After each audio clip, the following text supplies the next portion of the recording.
In today's show, we're talking Cleveland Cavaliers for the upcoming season. They made some moves, bring in some new players. What does it mean for this squad? We'll find out. Michael Bolton. Thanks, Josh. It's Michael Bolton here, and it's time for another episode of the Locked On Fantasy Basketball Podcast. Let's get to it. Let's get to it, indeed. You are Locked On Fantasy Basketball, your daily fantasy basketball podcast, part of the Locked On Podcast Network.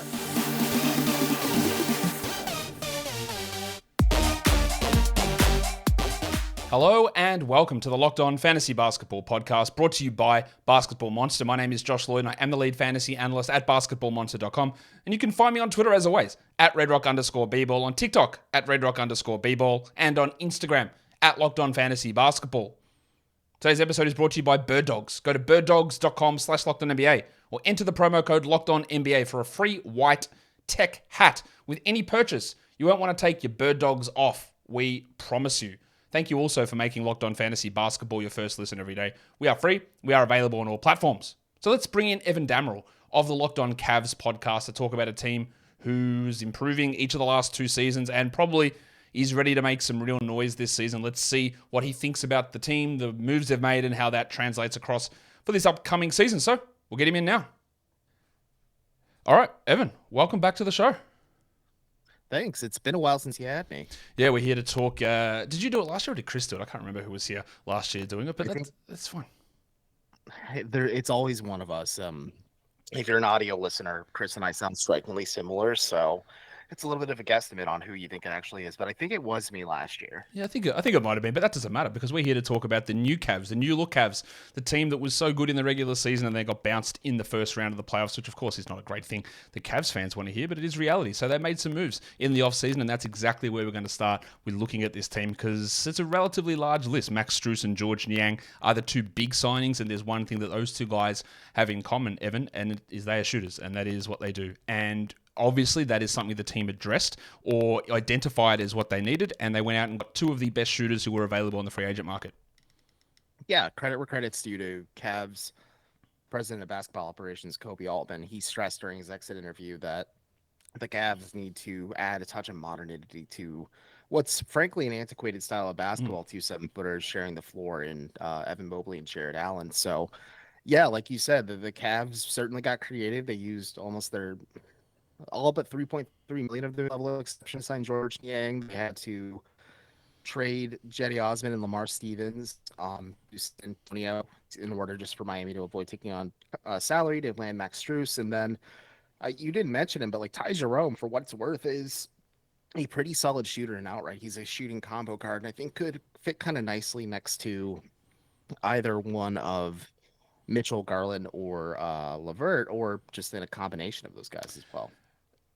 Man, I just did the Warriors show yesterday, and they were 100% so pleased that Ty Jerome was gone. But I think he's sort of somewhere in the between there. He just can struggle defensively, but you're right, he can shoot. They also bring Damian Jones in to take over that backup center, third string center, but backup center who doesn't start role, which had been a revolving door behind guys. We go, he plays for the Cavs. Ed Davis, Robin Lopez the last 2 years, and now it's Damian Jones. They drafted Amani Bates. They signed Craig Porter Jr. to a two-way. He's grandfathered into the NBA because as a Porter, he's got to be a junior. That's the only way anyone can enter the NBA these days. And I thought he looked pretty good in Summer League, and I thought that he is an interesting guy that might be able to get his way onto a full-time contract. And the guys they lose, it's not that big a deal. Chetty Osman, Lamar Stevens, yes, they started some games last season, but that's what we always looked at the Cavs. Go, they need to upgrade these positions, and they did.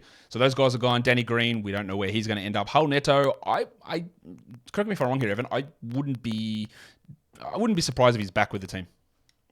So actually, it's funny you mentioned that because I looked into it because when Ricky Rubio announced he was stepping away from basketball due to mental health, I was just like, okay, what is Neto up to? Just because he's familiarity with the situation and the system that JB Bickerstaff utilizes. He signed with Fenerbahce in Turkey, not early in a free agency, but soon into it. And so that could be an option for the Cavs if push comes to shove. But we'll talk about this a little bit. I think just with how ball dominant Garland and Mitchell are, and then you also have LeVert possibly coming off the bench. I don't think the need for like a backup guard behind any of those guys is really a huge pressing need, just because you have to divert your minutes to the new faces and the new guys as well. And to your point, like the Cavs didn't lose a lot in free agency. They gave up guys that were either plug and play options in the rotation, and Osmond and Stevens, or guys that just frankly weren't in the rotation at all. And Green, sure, Neto started at times because Garland was injured and Rubio was still recovering from his torn ACL.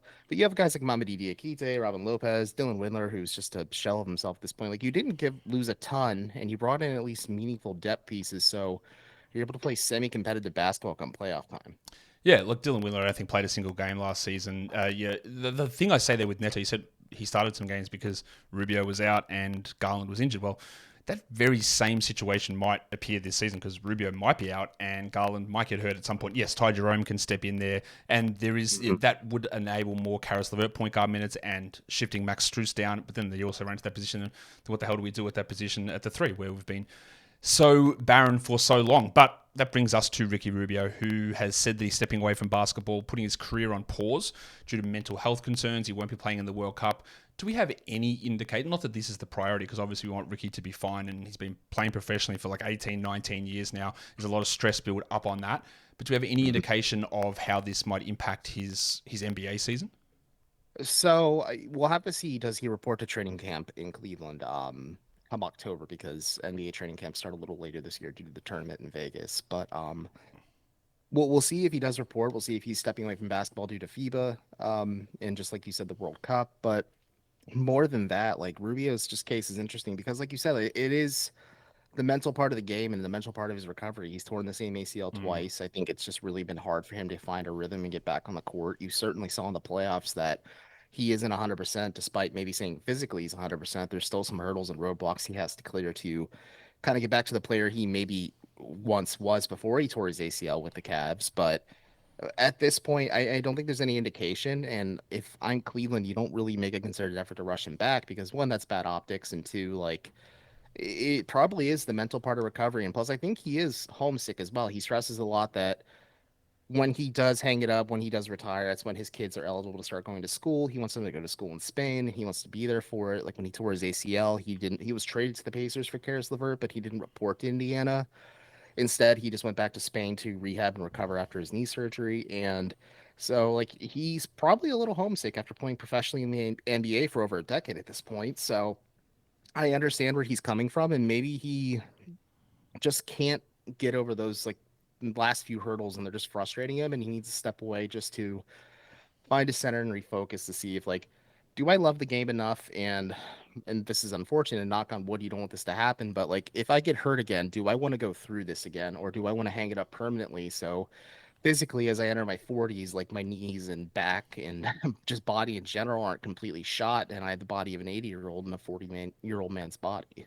Yeah, like, and part of the thing I think with that is, you're right, you're tearing the ACL twice, but then when he came back from it, he struggled a lot. Like, he had real issues with a lot of his play. His shot wasn't there, and maybe he's just like, well, maybe I'm not that player anymore. Maybe I'm not going to get back there. And you're right, it does take time to come back confidence-wise from an ACL, but when you're 33, that time's not something you have a huge amount of, and maybe there's a level of skepticism of ever getting back to a passable level, and yeah, the homesickness, all that stuff. There's huge factors. So I am not expecting...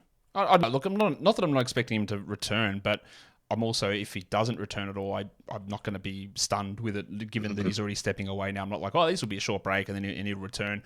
Like, we saw that with Rui Hachimura a couple of years ago when he had the mental health break after the Olympics, I think it was, and then he came back, but he's a younger player. Like, this is a different situation for me with Rubio in terms of if I expect him to return. We're going to talk starting lineups in a second. Evan, before I do that, though, today's episode is brought to you by the guys whose shorts I'm currently wearing, and that is Bird Dogs. Bird Dogs makes you look good. Bird Dogs stretch khaki shorts. They're designed, they fit slimmer through the leg and thigh because they've got that stretchy inner short in there, which really compresses those big hams in there, and they just look like regular khaki shorts, so people won't even know that you're wearing them. So you see those Lululemon shorts that people wear around. These things are way more comfortable and they look better. You can transition them from whatever you're doing, hanging out at a friend's house, going to a bar, a restaurant, a mall, you're going bowling, you're playing basketball. These shorts can do it all. That is what Bird Dogs promises to you. And when you put them on, much like me at the moment, you will not want to take them off. In fact, my next shipment of Bird Dogs better get here soon because these shorts are getting a little tight and I just can't afford to take them off and wash them. I need them on. They are so comfortable. And now when you make an order at birddogs.com/LockedOnNBA, or you enter the promo code LockedOnNBA. You get a free white tech hat. Originally, you got the tumbler, and now they're giving you a hat. So just keep doing orders. I'll just keep giving you free stuff. Simple as that. birddogs.com/LockedOnNBA. The promo code's LockedOnNBA. You get the free white tech hat. You won't want to take your Bird Dogs off. We promise you. All right, let's look at your projected starting five, which is the same as my projected starting five. Darius Garland, Donovan Mitchell, Max Strus, Evan Mobley, Jarrett Allen, which is, again, I don't think there's too much debate with that. We've heard for years, rightfully so, that what the hell is happening at the three? They don't have a three. How are they going to do this with the three? The guys that are playing there struggle, and then they sign Max Strus, who we presume is going to start there. But my concern with this, Evan, is I don't think Max Strus is a three. I think that he's a little bit small. I think he's better designed to be defending twos or even ones at time. And you're running to the problem where you're going to have, I think, like two centers and 2 point guards or 2 shooting guards plus another guard out there. So you still, while you are filling the position, you don't actually have a wing or forward there in Max Strus. So the defensive pairing or trio of him, Garland, and Mitchell does worry me a little bit. Yeah, I can understand that concern on paper. When I sent you my projected starting lineup, I put an asterisk next to it because I'd write Max Strus in pencil right now heading into training camp as the presumptive starting three just because of the shooting upside he brings. But to your point, maybe it is a defensive concern for JB Bickerstaff, or maybe they can't make the fit work and they are willing to sacrifice some of the shooting upside Strus may bring to a starting lineup and stick with Isaac Okoro at the starting three spot because he's your best point of attack defender, and maybe that's at least a way to instill confidence in Okoro, but it is really shaky just based on his playoff performance and just how the end of this third season went for Okoro overall to like really say like, yeah, he is the starting three heading into next season for Cleveland. But just for now, like Strus is penciled in because of the shooting upside. I think defensively the concerns are valid, but there were a lot of concerns with Garland and Mitchell last season playing together. I think Mitchell, owning up to it at least, was a little bit of just nice clarity and just like some transparency from a player who maybe, because players aren't going to say like, listen, I was bad on defense, but he fully said like, listen, Jalen Brunson and Luka carved me apart in the playoffs in his last year with the Jazz in the postseason. And he's just like, I got to be better. I got to like stick to the fundamentals. I got to like start trying harder. And then he did just tip his hat to the fact that like, listen, I'm also not going to have to be the guy who carries the offense every single night. I have Darius, I have Evan, I have Jarrett, I have other guys on this team that can shoulder the load with me, so which allows him to step up a bit more defensively. And I'm not saying like he's a plus defender all of a sudden, but he's better than he was out of Utah last year. And so maybe that concern's a little bit mitigated, but I also just think with how multifaceted and talented Evan Mobley is defensively, that I wonder if the Cavs just get super creative in Mobley's third year and let him just do all the things that he's just good at, which is everything on defense, because the luxury of just keeping Jarrett Allen in the starting lineup next to Mobley is you have that paint protection, you have that rim protection, and that empowers Mobley to be an off-ball defender, a guy who can defend in isolation. He was actually one of the best isolation defenders in the league during the regular season last year, and he's a guy who also doesn't shy away from the challenge. There may be times he gets cooked, but he reassesses and just fixes it. So I think that's a valid concern. That's why I put an asterisk next to it. Because also, let's say Okoro's becoming a little bit more of a reliable three-point shooter, but it's just that's what Strus has over Okoro right now. And this is a team that clearly sacrificed defense to make offensive upside a little bit more palatable for them because they are a very good defensive team. And you kind of have to give way to that offensive upside by sacrificing some of the defensive capabilities. And maybe that is Strus at the three, but I do agree. Like he's a weird 2-3 combo guy, similar to George and Yang, but should be strictly played at the four. But he has like the size to play the three or the four as well. But there's a lot of it. Like the two marquee signings for the Cavs this summer are just like two, not like they're fluid players at their respective positions. So we'll see how it goes. Like maybe the Cavs try to hide Garland on the big man on defense, and they try to hide Strus on the second least threatening offensive problem, and then you really maybe have to believe in Donovan Mitchell stepping up, but you're also just being really reliant on Evan Mobley tapping into a lot of that potential and a lot of what just people think might be a defensive player of the year caliber year for him. The interesting thing with Strus is that we go, well, you got shooting, but he didn't shoot well last season. He shot 35% from three. Yeah, it improved as the season went on. He also didn't shoot well 2 years ago, where he shot 34% from three. So he had that 1 year of shooting 41%. And I still believe he's a good shooter, but it hasn't always come across. And he takes a huge volume of his shots from deep, rightfully so, which is good. That spacing is important. But they haven't gone in as regularly as what you would expect a guy with that reputation of like, oh, he's a shooter.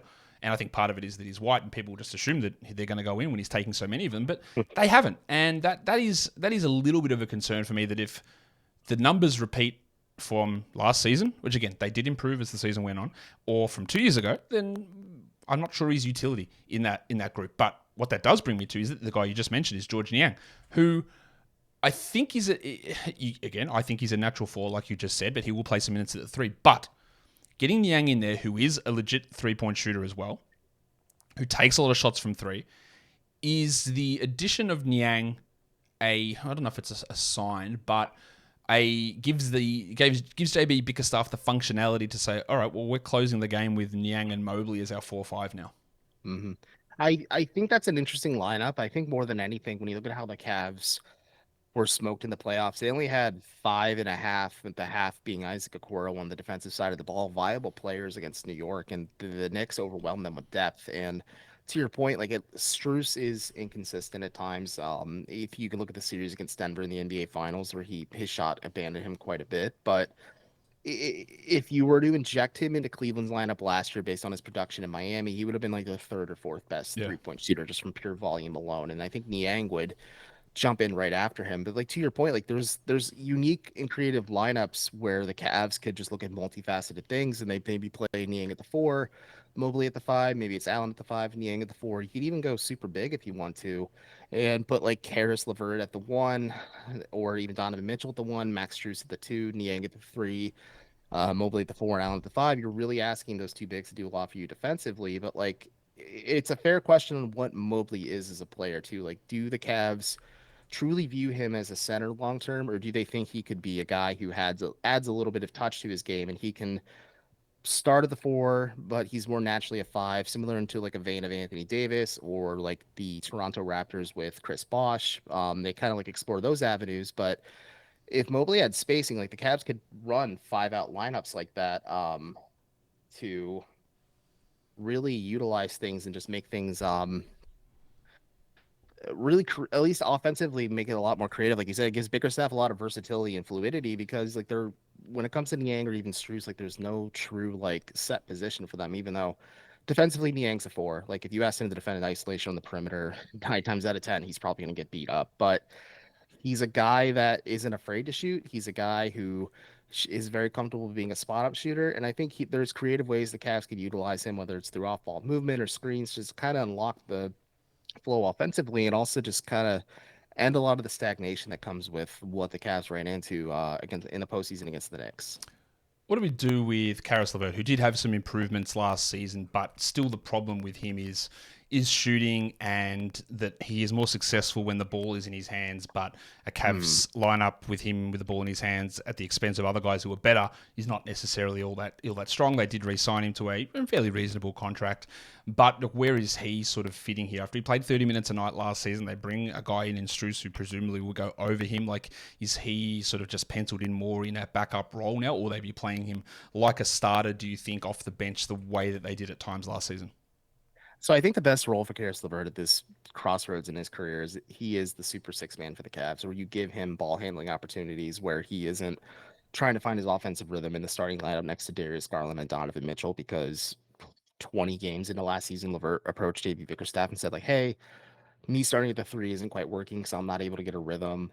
Donovan and Darius are struggling to find one as well, so he elected to come off the bench. And I believe they tried Dean Wade, then Dean Wade got hurt, and Isaac Okoro just slid in nicely, and they rolled with it for a little bit there. But LeVert for me is just like you said, they found some really creative like spread pick and roll lineups that one worked really well for Donovan Mitchell while he was the Jazz last year. But if you ran a lineup of Mitchell, LeVert, Strus, Niang, and Mobley, like that's a fun mix and match of 2 bench players with some of your starters, and you keep like filtering in some of the bench guys just to kind of keep people fresh, of course. But more than that, like LeVert isn't your number one option, but you have set plays that you call for him to let him just dribble in isolation or maybe do things just to kind of find a rhythm offensively. And I'm hesitant.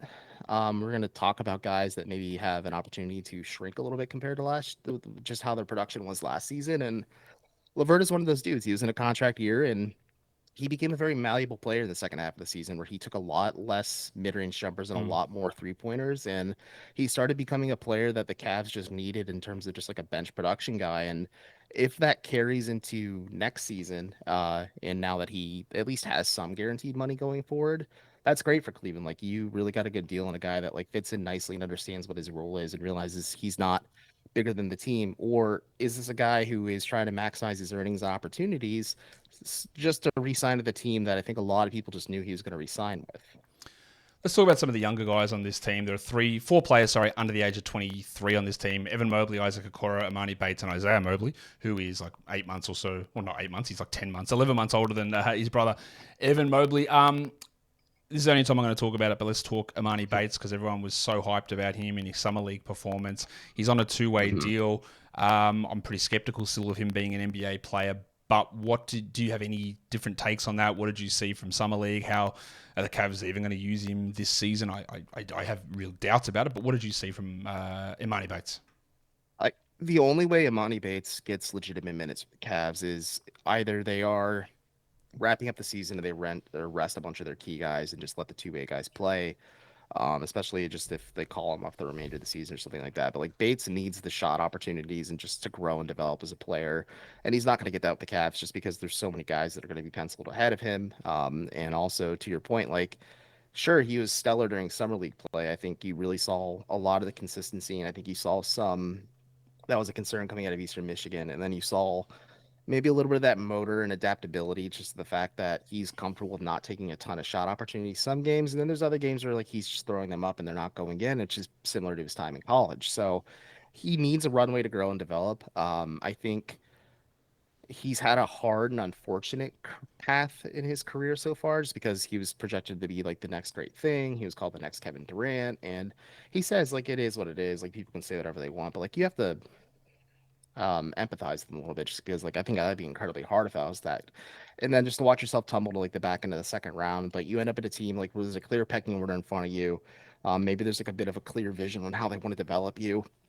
And more than anything, like Kobe Altman put on the record soon after Bates was drafted, that they don't need him to be the next Kevin Durant. They don't need him to be their permanent option at the starting three spot. They just need him to be a Monty Bates, and they need to unlock him as a player, iron out a lot of his wrinkles, and that's why you're probably going to see a similar development path to what Isaiah Mobley saw last season, where there might be spot opportunities where he does play for the Cavs, whether it's like a blowout or maybe there's like an injury or something like that, or just weird opportunities because it's the NBA, it's a long season. But more often than not, he's going to be getting legitimate minutes with the charge and just working through a lot of his issues and errors and just kind of developing into the player the Cavs need him to be, which is a role-playing wing that provides shooting upside, and he's a bigger wing too. But you just hope he can maybe just add some weight at this point and just find some consistency in his shot. Because if he finds consistency, that's like a little bit of an easier path for him to get minutes in JB Bickerstaff's rotation. Because defensively, I just don't think it's quite there yet. But again, we'll see. Like we could put a pin in this conversation and talk about it next summer when he's heading into his second NBA season. It could be a little bit of a different conversation just based on his production. But like he needs the avenues to grow and develop as a two-way player. And I mean, he can practice with the Cavs, and the Cavs coaching staff can obviously keep tabs on him, but he's not going to get the opportunities with the Cavs this season. And that's just the unfortunate nature of the beast, especially when it's just a team that's kind of expected to contend. Like they're not going to bend over backwards to fit their entire plan around a guy who is viewed as a role player. Let's go to one of the crux questions, I think, with this team, and that is the two bigs. And we saw a spectacular failure of that combination in the playoffs, Jarrett Allen and Evan Mobley. And I think it is quite clear to most people that the future of this team is Evan Mobley at center, or just Evan Mobley in general. And I've said this on my show before, talking about the long-term value of Jarrett Allen, and one of the things I always look at in terms of Dynasty League production is like, is the team set with this guy? And I don't think they are. So is this the last year they try to make this work? Will they be transitioning more Mobley center minutes? Will Allen still be playing that 33-minute-a-night role, or will be getting a different situation? Or is he one of those guys, we're going to talk later, like prime sort of trade candidates because they need to modernize, I guess, that frontline approach? Yeah, modernize is a good way to put it, just because the Cavs do play a very old style of basketball with those two 7-footers in their starting lineup. And I talked about this before. Like, if the Cavs believe Evan Mobley is a center, I agree with you. I think he could have some shooting upside, but like you're not expecting him to become like a guy who shoots 38 to 40% from 3-point range within the next year or two. But maybe like he is able to keep defenses honest as a trailer in fast break scenarios, or even sometimes in a pick and pop the Cavs want to run. But for now, I think Allen is like a nice security blanket for Mobley, allows him to grow and develop at his own pace. But I think the pressure is now on for both of them because they both had fairly lackluster playoff Mm. performances. And it doesn't help that Allen was memed to death after he said the lights were a bit too bright for us and people were holding it against him every step of the way. And yeah, that's always been the profile on Jared Allen, though, is if you get a little physical with him, he shies away from the confrontation and he usually shuts down. And that's what Mitchell Robinson and Julius Randle did. And if that's your backline defense and that's your primary rebounder, especially when Mobley doesn't put up like awe striking rebounding numbers, like you need Allen to kind of be that support guy as well in that role. Like you do have to entertain the conversation. I think like the Cavs have said publicly, like, hey, we're not entertaining it right now, but it's the NBA. Everyone's lying. I'm sure the Cavs have gotten calls on it. I know it's been reported that the Pelicans have been interested.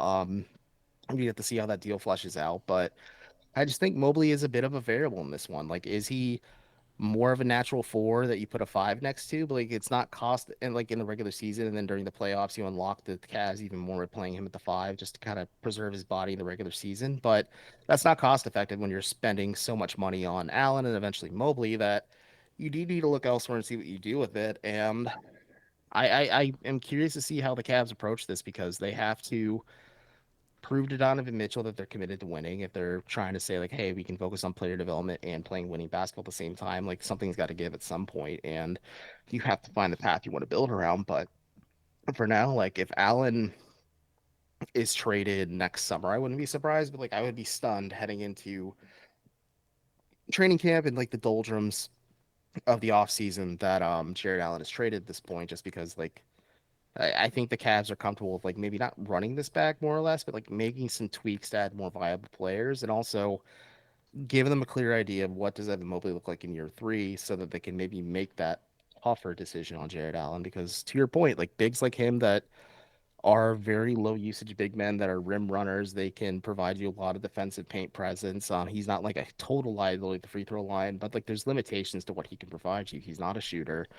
And there's only so much he can give you. So like his shelf life does expire a little bit more rapidly as a guy compared to like Brook Lopez or something. But like if you're Cleveland, you're kind of looking at your options to see what can we do to maybe add a shooting big next to Evan Mobley, and they're kind of just playing the market and being patient and pragmatic as they usually are when it comes to trades and waiting for something to manifest where a team's just like, okay, I think Jared Allen's the piece for us. We're willing to give up a little bit more than we're usually comfortable with, and maybe that's the Cavs approach because they don't have a ton of assets either right now. What do they do with the Donovan Mitchell upcoming free agency? It's not that it's upcoming; he's got 2 years left. But yeah, there was Mm-hmm. a story that was around a couple of weeks ago, a week ago, saying that hey, there's expectations that he's not going to re-sign. So, do they like? They obviously made a big deal to get him, gave away a lot of draft picks. Is it just time to go put everything in now to like see what happens in the next 2 years? If that fear is legitimate. I think the thought is on the back of everyone's mind, no matter what, when you think about this team.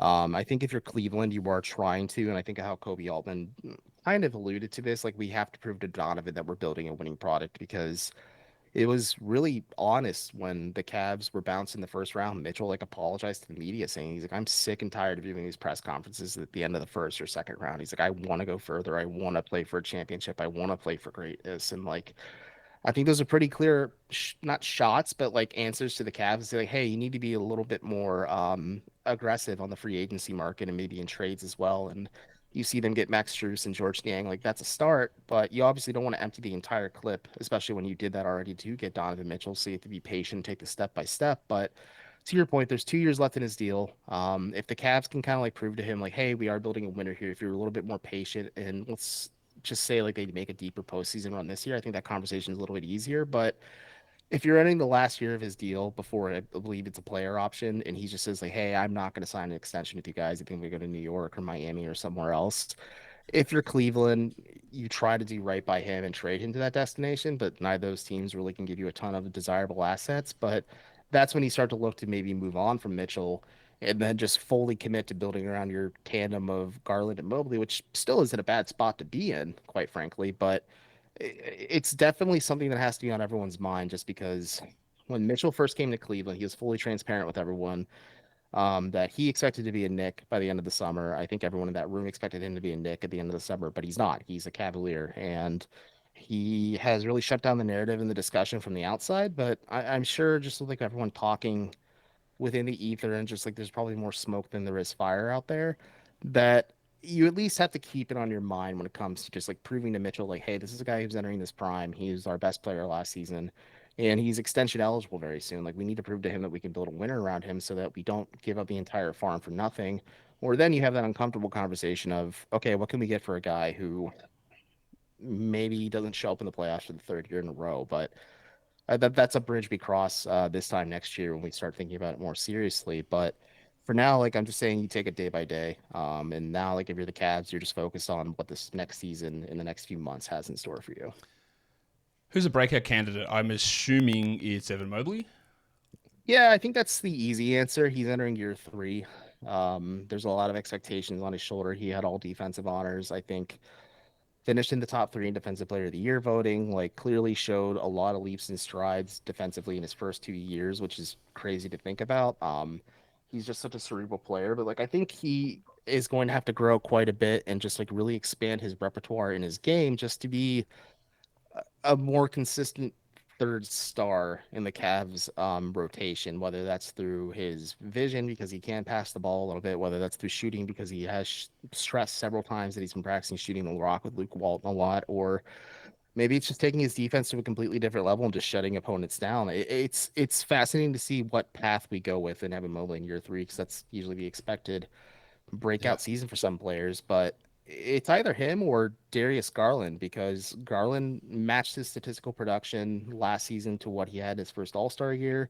I think the fit with Mitchell is a lot more seamless than a lot of us thought, myself included. But now that they have like a full season's worth of familiarity, like, do we see Mitchell take a step back more and let Garland do things? And do they figure out like the two alpha situation that they may have in the backcourt? But Garland could be primed to maybe make a bit of a leap, especially if Mitchell either takes a step back or just Garland is finally fully comfortable and he just continues to grow his game. Garland is still really young as well. Like, he's only 14 months older than Evan Mobley, yet he's beginning his second contract, paying him $34 million a year. He's 23. Like, he's going to be 24 towards the end of the regular season. That's really young. And there's still like he's got, you know, regardless of Donovan Mitchell's status of if he's on this team or not in 3 years' time, it is a very, very big argument to be made that Garland at that point will be the best player or the better player between those two. Because I think Mobley will exceed all of those guys then. Because Mitchell will be 30, Garland will be 26, and he's still got a lot of growth and improvement to go. So I think his upside is tremendous. What about your trade candidate, the most likely player to be traded? We talked about him before, but it's Jared Allen. I think if a trade does materialize, the Cavs feel comfortable and also feel comfortable with Evan Mobley being the starting 5 going forward. And maybe you find like a stretcher big to play next to him, whether it's at the 5 or the 4 spot. But I think it's Jared Allen. I just think in terms of star talent that's quote unquote available for Cleveland, it's tough being the 4th banana, but I think you're always going to pop up in trade rumors. Like Kevin Love should probably reach out to Jared Allen just about his time in Cleveland and being constantly in trade rumors. But I think we're going to see a lot of those crystallize, especially whenever the Cavs struggle, or Allen struggles rather, and like there's going to be a barrage of trade rumors. But I wouldn't be surprised if he's the more logical trade candidate because the Cavs can make a splashier move, probably with that $20 million contract, and also just like what Allen's upside is as an all-star caliber, all defensive caliber player. Versus just maybe some of the other guys on their roster, but like as more of like a French guy, I think it's Isaac Okoro. Like I said, like he could start at the 3 for the Cavs. He also could be relegated to the very back end of the bench where LeVert and Yang, maybe even like Ty Jerome gets minutes ahead of him just because of shooting, or like the Cavs are just really focusing on offense over defense. But like Okoro's going from the starting 3 for the better part of last season to a guy who's like your 8th or 9th man in the rotation. Like that's a tough fall from grace, and I think he just hasn't had a normal development path. He didn't have much shooting upside coming out of Auburn. He needed a lot of room to grow and develop, and you saw that he clearly needed a lot of room to grow and develop in his rookie year. But his sophomore season, the Cavs get Evan Mobley, and they become a bit of a winner overnight, and that really didn't allow the Cavs the opportunity to like let Okoro learn from his mistakes and grow, and they put him in a box a little bit. So I'm interested to see what he is as a player entering into year 4. Plus, he's on the last year of his deal. The Cavs aren't going to sign into a contract extension this summer, and they'll likely just let him either test the waters of restricted free agency next year or just figure out those issues when they can. But like if a team makes an offer that makes the Cavs a little bit better, I think they have to keep sacrificing a lot of these pieces that they acquired during the rebuild in order to keep flushing this out. Because other than Allen, I think Okoro is just like maybe an asset that gives a little bit of intrigue to teams, just because he is a really good point of attack defender that is very unrefined offensively still and needs that space to grow and develop. Let's look at the win total. Last season, they were 51-31, the second best net rating in the NBA, plus 5.8. FanDuel's got them at 50.5, so around that same mark. And we have both, remarkably even, chosen the same win total for next season, 52-30. So it's around the same mark as last season, one extra win. Wouldn't be surprised if they went 3 or 4 over. This is still a team that is young, improving, got better in the offseason. Some of the, maybe I'm tempering my expectation of other teams getting a little bit better, but there could also be other teams getting worse. And I expect them to be right in the mix again. And really, it's all going to come down to playoff success versus what they do in the regular season here. But I'm expecting another strong regular season. And now we get to play a game. Now we get to have some fun. Let's play the grid for the Cavs. We've got the Blazers, the Bulls, the Pacers, the Wolves, and the Pistons. Now, I just noticed that my graphic is incorrect. I did have that last category as player who's got a triple-double, but I did change that.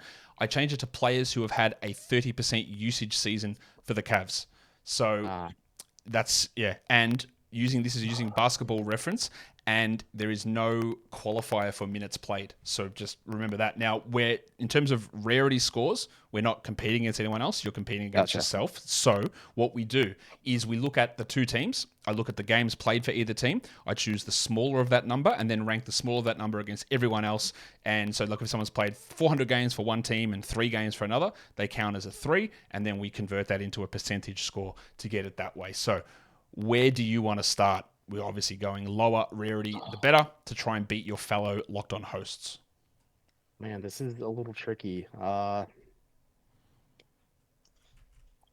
We could do Derrick Rose for the Bulls and the Cavs, just as like it seems like the obvious answer, but I think people do forget that Derrick Rose, or even Dwayne Wade for that matter, both played for the Cavs and the Bulls. They did, and the Derrick Rose answer is a good one because he only played 16 games for the Cavs. There you go. It's not a huge amount, which gives him a score of 6.19. So that is a very, very good start getting Derrick Rose there. Bulls, Cavs. The highest one between those two was Ron Harper, and the lowest score was Lou Amundsen, who played 2 games for the Bulls. There you go.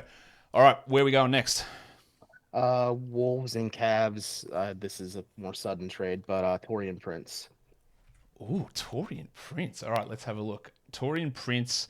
Yeah, that's not a bad score as well. You're on a really good run here, Evan. Good start to things. Taurean Prince barely played in Cleveland, so much so that I forgot that he played in Cleveland. Taurean Prince gives you a 7.46 score there. He played 29 games for the Cavs, so that's a very strong one there. All right, where are we off to? Portland, Cleveland. We'll do Larry Nance Jr. Yeah, I love when that one comes up on the actual grid games. I always choose that there. Let's see what the Nance numbers are. Larry Nance Jr., Portland, Cleveland. All right, he played 37 games only for Portland, so that gives you an 18 score there for Larry Nance. All right. Next one. I could be wrong. Actually, I'm going to say John Henson for the Cavs and the Pistons because he was a piece that got Andre Drummond to Cleveland. Wow. Now, did he play for the Pistons, though? That's the question, because I have the other guy that they acquired, too, in my mind, too, but I'm flip-flopping between them. That's okay. He did play for the Pistons. He played a grand total of 11 games for Detroit. That gives you a score of 5.13. This is going to be really tough to beat. This score, the triple-double one, I reckon might be a tough one to get a good score on, but we'll see how that goes. So John Henson gives you a 5. We've got the Pacers and the triple-double, not triple-double, the 30% usage one to go. Can we do Ricky Davis for the 30% usage one? All right, Ricky Davis. Let me have a look. You can do Ricky Davis, but Ricky Davis did not have a 30% usage season for the Cleveland Cavaliers. So that drops that score down. I'll tell you who did have those 30% usage seasons for the Cavs. You had Donovan Mitchell last season, and you had some random guys who played like one game. Sean Kemp had a 30% usage season. World Be Free, LeBron, Kyrie, Andre Drummond was 30% in his time for the Cavs in one of those seasons that he was there. Then some random blokes who played like 2 games. Dante Jones in with those couple of games there. Kobe Carl in his 3 games was a 30% usage guy as well, randomly. All right, let's go to the Pacers then. Who have we got for this one? George Hill. George Hill. All right, where is George Hill on my list? George Hill, that is a very good score as well because he did not play huge amounts for Cleveland. He played 37 games only for the Cavs. So George Hill gets you a score of 21.05. That is a really, really good total overall there, Evan. Congratulations. I reckon you might be close enough to being in the lead. For that, I don't have the table in front of me, but that is a really good score, and we'll announce it all at the end and see who wins. Well done. Congratulations. And that'll do it for us on this podcast. So tell us what's going on over at Locked On Cavs at the moment. So we are just going through the doldrums of the offseason, obviously just figuring out what the Cavs do with their now, I guess, 2 open roster spots, depending on what happens with Rubio. I don't know the technicalities behind it because he didn't retire. He's just stepping away. So the Cavs, I guess, still have 2 open roster spots, but then that could become 3 if Rubio is like retiring. But we'll have more clarity as time goes on. But just looking at the remainder of the free agency market, like I saw Derek Jones Jr. signed with the Western Conference team, Yeah, the Dallas. Dallas Mavericks. Yeah. And that was a guy that I kind of thought made sense for the Cavs. Yeah, he signed to Dallas. Okay. I saw Greg Brown went to Dallas, and they're basically the same player. I didn't see Derek Jones. We'll have to go have a look at that. So, like, there's just back of the rotation guys. Maybe there's veteran dudes. We mentioned Danny Green at the very, very top of the show. Like, maybe he's a guy who comes back just as, like, the adult in the room because of how young this team is. So, like, it's just a lot of debating of that and just kind of gearing up for the start of the regular season. And, oh my gosh, less than 2 months' time at this point. Yeah, we're getting close. Go check out Locked On Cavs for all of the info on the Cavs, updates on Ricky Rubio. Thank you, Evan, for coming on the show and chatting about Cleveland with me. Thank you. And that'll do it for me today. Don't forget to follow this podcast, Apple Podcasts, Google Podcasts, Stitcher, Spotify, and on the Odyssey app and on YouTube. Thumb it up and leave your comments down below. Guys, we are done here.